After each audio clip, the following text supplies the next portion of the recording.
और मेरे नाम की सुपारी ले चुके हैं, मेरा कैरियर खत्म करना चाहते हैं। मैं आपको दिखा दूं, ये दो एक ही धाराओं में एफआईआर क्यों? मेरी किस्मत अच्छी थी तो मैं बच गया। कहीं ये मेरे नाम पे एफआईआर 76 का करते तो तत्काल गिरफ्तार करके भेज देते।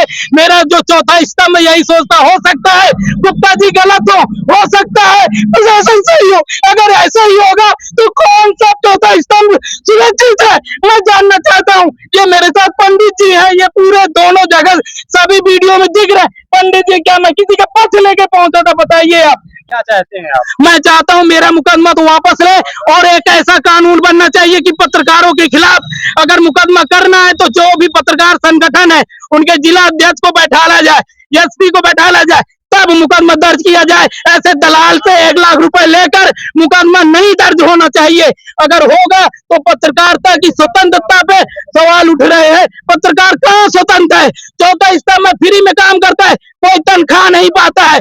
अगर ये तो इनकी अगर जांच करा दी जाए, करोड़ों की बिल्डिंग इनकी मिलेगी। इनकी जांच करा दिया जाए तो करोड़ों की संपत्ति मिलेगी। इनकी जांच करा दिया जाए तो पता नहीं क्या क्या मिलेगा। आप सोच नहीं सकते, अंग्रेज तो लूट कर चले गए, ये आज भी अंग्रेजों के नाम पे लूट रहे हैं।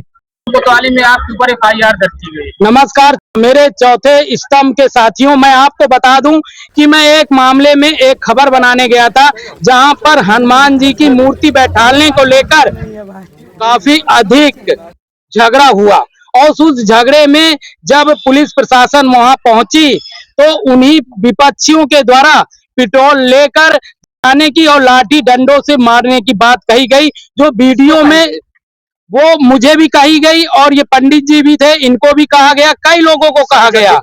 और कहने के बाद जब हमने वहीं पर क्षेत्रीय अधिकारी और एसडीएम साथ ही थाना प्रभारी को जानकारी उसी टाइम पे दिया गया, इनके द्वारा उनके नाम लिख लिया गया।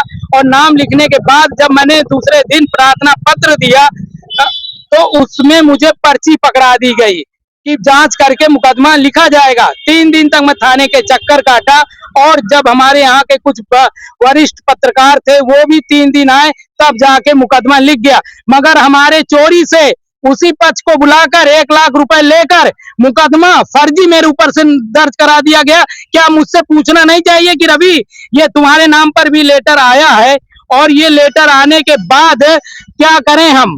क्या बताना नहीं चाहिए? चोरी से जब 11 तारीख को मुझे पता चला तो उसी लेटर को लेकर, उसी एफआईआर को लेकर यहाँ पर प्रफुल्ल चंद्र त्रिपाठी है जो अधिवक्ता संघ के अध्यक्ष भी रह सके और वरिष्ठ अधिवक्ता है, उनको मैंने दिखाया।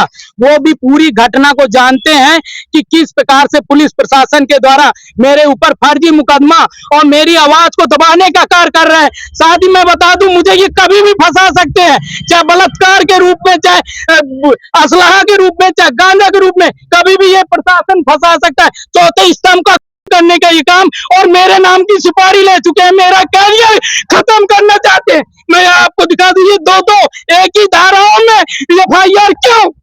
मेरी किस्मत अच्छी थी तो मैं बच गया। कहीं ये मेरे नाम पे एफआईआर 76 का करते तो तत्काल गिरफ्तार करके भेज देते। मेरा जो चौथा स्तंभ यही सोचता, हो सकता है गुप्ता जी गलत हो सकता है प्रशासन सही हो। अगर ऐसा ही होगा तो कौन सा चौथा स्तंभ सुरक्षित है, मैं जानना चाहता हूँ। ये मेरे साथ पंडित जी है, ये पूरे दोनों जगह सभी वीडियो में दिख रहे। पंडित जी, क्या मैं किसी का पक्ष लेके पहुंचा था? बताइए आप मुझे। मैं पहले सभी पत्रकारों से मेरा हाथ जोड़कर निवेदन है कि अब जिस समय ये मौके वारदात पर मैं भी था, और उस समय एसओ मऊ महोदय, एसडीएम महोदय मऊ, सब लोग, नायब तहसीलदार, लेखपाल साहब सब पहुंचे। मुझे शंका तो तभी हुआ जिस समय बजरंग दल के अध्यक्ष महेंद्र वाजपेयी जी हमें बुलाए मऊ कि चले आकर के एसडीएम साहब ने निष्कर्ष निकाल लेते हैं कि मामला सुलझ जाए। हमने कहा ठीक है भैया, ये धर्म की बात है, अगर मामला सुलझ जाए तो कोई बड़ी बात नहीं है, क्योंकि हम सब भाई भाई है, कोई भी जात के हो। अगर हिंदू है तो भाई भाई हैं, हमसे ये मतलब नहीं है। तो जब हम जिस समय एसडीएम महोदय के कक्ष में पहुंचे तो पहले मुझे शंका हुई, जब पत्रकार महोदय रवि जी को वहां रोका गया तभी मुझे शंका हुई कि कुछ दाल में काला है। चलो वो भी ठीक है। जब एसडीएम साहब से बात होने लगी तो उन्होंने पहले पक्ष से पूछा, जो मूर्ति रख रही थी, कि ये बताओ कि तुम मूर्ति क्यों रख रहे हो? बोले हमारी मन्नतें थी वहां पे इसलिए रख रहा हूँ। तो बोले ऐसा करो, पहले तुम यहाँ के जो तहसील के मंदिर है उनका पेंटिंग करवा दो। तो वो भी बोला ठीक है। दूसरे पक्ष से बोले। आप ये बताइए कि जिस समय वहाँ पे इन लोगों ने धमकी दी, हाँ, आप वहाँ मौके पर मौजूद थे? वहां पर मैं तो मौके पर मौजूद था। उन्होंने जो भी दूसरे पक्ष के लोग थे सबको उन्होंने गाली दिया। प्रशासन पत्रकार को उन्होंने गाली गलौज किया। उन्होंने ये पूछा इसके सालों को बुलाओ, पेट्रोल डाल करके फूंक देते हैं, ये ज्यादा आगे आगे कर रहा है। मैं आपको और क्या सबूत दे दूं? मैं आपको दिखा दूं ये दोनों में एक ही धारा कैसे, और यही थाने के अंदर लिखाया गया है। अगर सीसीटीवी कैमरा चेक किया जाएगा तो पता चल जाएगा क्या मैं गलत कह रहा हूं। क्या इसी प्रकार से पत्रकारिता के नाम पर पत्रकारों को नाम पर 20-20 मुकदमे पत्रकार कई झेल रहे हैं। वो क्या कहते हैं कि भैया 20 मुकदमे कर रहा हूं, एसपी साहब से हाथ जोड़ के फिर मैं निपटवा लेता हूं। क्या मेरे ऊपर एक मुकदमा हुआ तो 20 मुकदमे मैं भी झेलूं? मैं नहीं झेलूंगा। मैं एक ही मुकदमे में इनको दिखाऊंगा कि पत्रकार के ऊपर गलत तरीके से मुकदमा लिखने का क्या अंजाम होता है। भले अन्ना हजारी जब बैठे थे धरने में तो उन्होंने अगर अपनी शहीदी दे दिया होता तो देश का अलग एक तस्वीर होती, मगर मैं चौथे स्तंभ के लिए अपना बलिदान भी दूंगा। मैं आपको बता दूं कि अब किसी पत्रकार के ऊपर मुकदमा फर्जी नहीं लिखा जाएगा। 16 तारीख को यहीं पर मैं पत्रकार संघ पत्रकारों से आह्वान करता हूं, अब यहीं आकर मऊ कोतवाली के बाहर हम संघर्ष करेंगे और अपने अधिकारियों को, अपने जो उच्च अधिकारी हैं उनसे भी मैं निवेदन करूंगा, इस प्रकार से भ्रष्ट अधिकारियों की वर्दी उनके तन में नहीं रहनी चाहिए। अगर रहेगी तो मुझे बताइए, अगर आपको चाहिए सबूत, मैं सबूत दूंगा कि किस प्रकार से पैसा लेकर इन्होंने मुकदमा लिखा है। अभी आपने आरोप लगाया कि पुलिस द्वारा 1 लाख रुपए लेके आपके ऊपर फर्जी मुकदमा लिखा गया, कुछ सबूत है आपके पास? मेरे पास सबूत है। अगर मैं सबूत दूंगा तो उनसे भी पूछा जाए पहले कि अपनी वर्दी अपने तन से उतार देंगे तो मैं सबूत भी दूंगा। अगर नहीं तो मैं एक आपको उदाहरण दे दूं, क्यों इतनी जल्दी थी मुकदमा लिखने की? क्या मैंने इनके साथ कोई गलत किया? मैंने क्या इनके साथ कोई गलत किया? इन्हें अपना उस पद का सम्मान नहीं करना चाहिए जिस पद में बैठे हैं, पहले जांच करना चाहिए। और मुझे पर्ची दे दिया गया, 4 दिन के बाद लिखा गया। क्या ये तत्काल FIR क्यों लिखी गई? क्या ये सबूत काफी है कि नहीं है? जिस समय आपके साथ गाली गलौज की गई, आपको धमकी दी गई, उस समय किस अधिकारी से आपने अवगत कराया था? मैंने SDM मऊ को कराया था, पूछ लिया जाए, क्षेत्रीय अधिकारी को कराया था, इनको खुद कराया था। इनके जो SI है उनके द्वारा नाम लिखा गया है सबका, पंडित जी के सामने और बजरंग दल विश्व हिंदू परिषद सबके सामने। बजरंग दल के जो यहाँ पर जिला के प्रचारक हैं वाजपेयी जी, उन्होंने खुद कहा कि साहब रवि को धमकी दी गई पेट्रोल से डलाकर जलाने की। उसके बावजूद आपके ऊपर मुकदमा लिखा गया दूसरे पक्ष से? जी, मेरे ऊपर दूसरे। प्रशासन आपका मुकदमा वापस नहीं लेती है, क्या करेंगे? प्रशासन मेरा मुकदमा तो वापस नहीं लेती तो मैं कोर्ट का दरवाजा खटखटाऊंगा, क्योंकि मेरे साथ सबूत, साक्ष्य, गवाह सब है।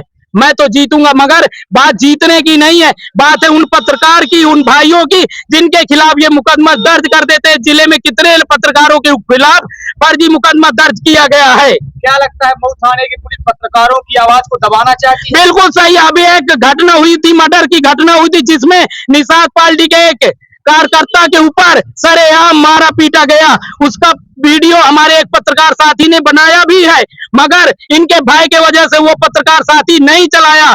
आज मैं वो वीडियो भी दूंगा जिनके द्वारा इनको मारा गया, उनके आवाज उठाया जा रहा था। जिस प्रकार से निर्मय हत्या, वो भी मैं आपको बता दूं कि जिस प्रकार से वो घटना हुई है, यहाँ चोरी हो रही है, खुलासा नहीं हो रहा है, यहाँ मर्डर हो रहे हैं, खुलासा नहीं हो रहा है। यहाँ सिर्फ पत्रकारों के ऊपर ये फर्जी मुकदमे लगाने का काम करती है। आप बताइए क्या करूं मैं? मऊ थाने की पुलिस अपराधियों से मिली हुई है? बिल्कुल सही बात है। यहाँ पर दलाल ही दलाल बैठते हैं। दलालों का अगर फोन डिटेल इनका निकाल लिया जाए तो सुबह शाम उन्हीं का फोन पहुंचता है। मेरा फोन एक भी इनके पास जाता हो तत्काल मेरा मुकदमा खारिज, मेरे ऊपर सजा दिया जाए। मैं कभी फोन नहीं करता हूँ। क्यों करूं फोन? मुझे आवश्यकता ही नहीं है। ना ये बाइट देने का काम करते हैं, ना ये कुछ जानकारी देने का काम करते हैं। जानकारी देने का काम एसपी करता है, मैं उसके पास फोन करता हूँ, क्षेत्रीय अधिकारी के पास फोन करता हूँ। इन दलालों के माध्यम से थाना चलाने वाले अधिकारी के पास फोन मैं नहीं करता हूँ, ना करूंगा, चाहे मुझे फांसी में चढ़ा दें।